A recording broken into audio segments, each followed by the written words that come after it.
Sveiki visi! Šiandien apie karą, teritoriją ir kultūrą. Dažnai manęs klausia, kaip tu taip nereaguoji į tarpvalstybinius tos visus reikalus, ar ne, į karą, kas kaip vyksta, nepasisakai nei už vieną, nei už kitą pusę ir panašiai. Tai aš tik noriu pasakyti, kad kai tu suvoki mechanizmą, kuriuo pagrindu viskas veikia, tu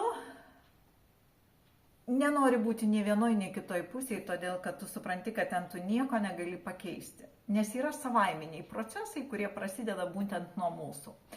Vienas visatos veikimo principų yra panašumo arba tapatumo principas arba dėsnis. Ir aš tokį jums gyvenimišką pavyzdį pasakysiu. Šiandien mums labai visiems trūksta kultūros, vidinės ir elgesio kultūros.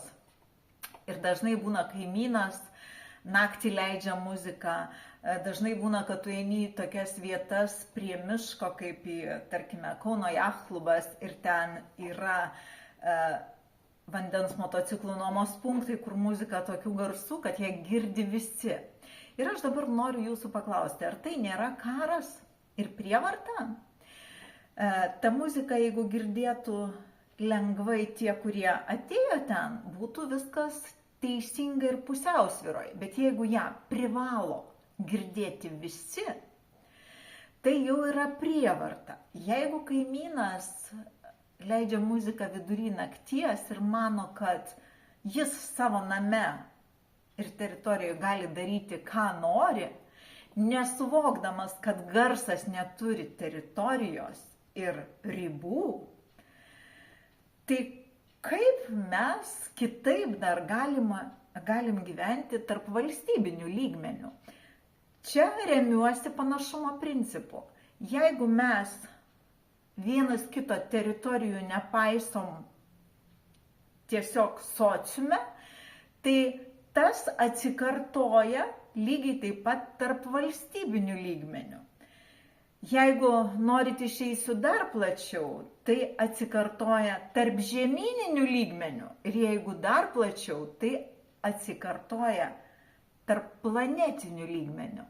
Nes remiantis tuo, kad mūsų visata yra sandaroje kaip kompiuterinis ar ne kažkoks failiukas, kuriame yra kitas failiukas, kuriame yra dar vienas failiukas. Tai tuo principu tai ir veikia, ir tai yra sąmonės plotis. Tai jeigu mūsų pačių, kaip mano pavyzdyje paminėtų kaimynų kartais, elgesys yra toks, tai jis atspindi labai siaurą sąmonės lygmenį. Ir jeigu mūsų tokia yra dauguma, tai išsivysto į karus platesnė apimtimi. Karas sociume, karas tarp valstybių. Todėl tas mano ramumas yra būtent iš šito žinojimo, kad aš karo nenoriu, aš nekariauju gyvenime, aš niekada nesukuriu kitiems žmonėm trukdžių, niekada neinu į jų teritoriją, bet visada apginu savo teritoriją, jeigu į ją kas nors nori ateiti, man nesutinkant. Todėl tai turėtų suvokti kiekvienas žmogus, kad karai baigsis, daug nemalonių dalykų baigsis tik tada, kai mes nešim pirmiausiai savyje taiką kitų žmonių atžvilgių. Ir kai tokių taip suvokiančių žmonių bus dauguma, tada nebus karų. Gali atrodyti labai mistiškai, bet svarbu, kad kiekvienas mes savo atsakytumėm į klausimą, o aš jūs noriu patikinti, kad viskas prasideda nuo žmogaus.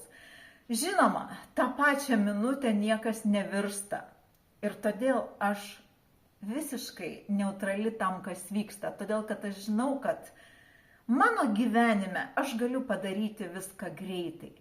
Bet valstybės, tautos gyvenime tas laikas priklauso nuo to, kaip tai daro kiti žmonės. To aš jau negaliu įtakoti.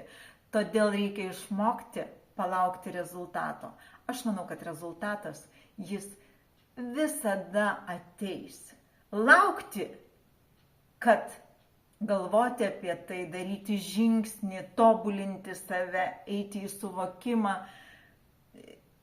čia laukti nereikia. Bet rezultato maloniai laukti, jo nesistengiant pritemti greitai, taip neišeina. Todėl visiems linkiu nurimti, visiems linkiu pradėti nuo savęs, suprasti, nuo ko viskas priklauso ir daryti tai, kas yra jūsų atsakomybių ribose, jūsų galimybių ribose ir tai, ką jūs gali daryti. Tada pasikeičia arba bent jau pradeda keistis ir 1, 2 ar 3 kartų laike tai gali stoti į tą poziciją, apie kurią jūs svajojat. Bet jeigu jūs darysit atvirkščiai, norėsit pakeisti tai, kas dabar vyksta, tai matematikos niekas neatšaukia. Trejetas seka po dvejeto, o dvejetas po vieneto, ne atvirkščiai. Tai gražių pamąstymų, ačiū.